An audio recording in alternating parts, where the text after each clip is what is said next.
तो यहाँ तक हमने जाना। अब चलते हैं हम लोग और एक एक करके सारे राज्यों में जो बड़े बंदरगाह हैं उनके बारे में बात करते हैं, क्योंकि सर्वाधिक प्रश्न जो पूछे जाते हैं वह बड़े बंदरगाहों से पूछे जाते हैं। शुरुआत हम लोग करेंगे गुजरात से।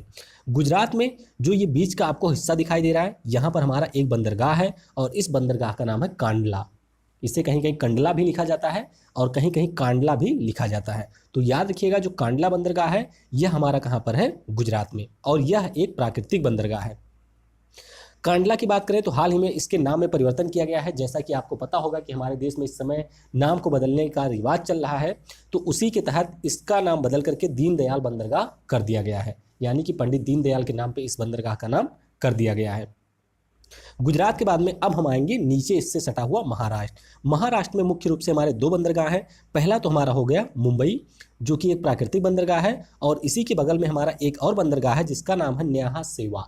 इसे जवाहरलाल नेहरू बंदरगाह भी कहते हैं। तो आपको याद रखना है न्याहा सेवा या जवाहरलाल नेहरू बंदरगाह, जो कि मुंबई बंदरगाह का एक सहायक बंदरगाह है। क्या होता है कि मुंबई हमारे देश का सबसे बड़ा बंदरगाह है, सबसे बड़ा बंदरगाह है प्राकृतिक। तो यहाँ पर जो हमारे सामान आते हैं उनकी जो भार होती है उसको कम करने के लिए इसी के समीप में न्याहा सेवा बंदरगाह को डेवलप किया गया। तो याद रखना है आपको, महाराष्ट्र में दो हमारे हैं, मुंबई और न्याहा सेवा। उसके बाद में नीचे आप आएंगे गोवा में, तो गोवा में आपको एक बंदरगाह मिलेगा जिसका नाम है हमारे मर्मू गोवा। तो मर्मू गोवा बंदरगाह कहाँ पर है, ये आपके गोवा में है। गोवा के बाद में नीचे हमारा हुआ कर्नाटक। तो कर्नाटक में हमारा एक प्रमुख बंदरगाह है जिसे हम लोग कहते हैं न्यू मैंगलोर बंदरगाह। कर्नाटक में एक बंदरगाह जिसका नाम है न्यू मैंगलोर बंदरगाह। उसके बाद में आप आएंगे केरल में, तो केरल में हमारा एक बंदरगाह है जिसे हम लोग कहते हैं कोचीन बंदरगाह। क्या नाम है इसका, कोचीन बंदरगाह, जो कि कहाँ पर है, केरल में। केरल के बाद में ऊपर आप चलेंगे तो यहाँ पर हमारा है तमिलनाडु। तमिलनाडु में जैसा कि मैंने आपको बताया सबसे ज़्यादा बड़े बंदरगाह हैं। इनमें से हमारा सबसे पहला है जिसका नाम है तूतीकोरिन बंदरगाह, और इसका भी नाम बदल करके बीओ चिदम्बरम बंदरगाह कर दिया गया है। तो चलिए आपके लिए एक प्रश्न है, आपको बताना है कि ये बीओ चिदम्बरम कौन थे जिनके नाम पर इस बंदरगाह का नाम बदला गया है।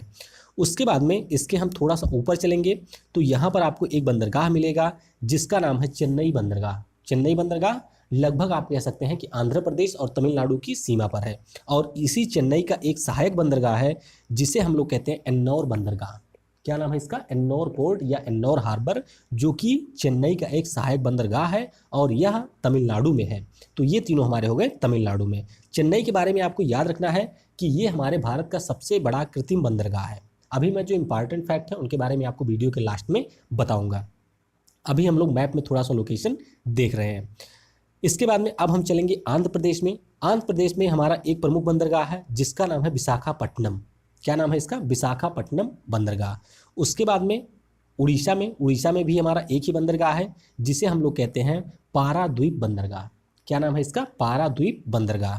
और सबसे ऊपर जब आप चलेंगे तो यहाँ पर है पश्चिम बंगाल, और पश्चिम बंगाल में तट के पास में है हुगली बंदरगाह। कौन सा, हुगली बंदरगाह।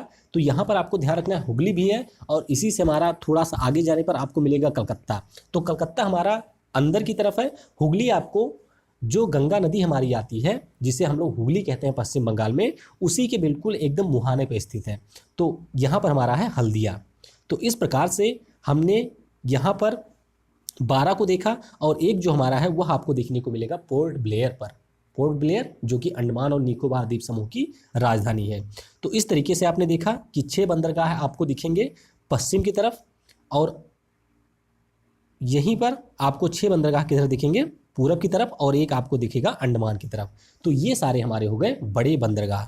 अब हम लोग आगे चलते हैं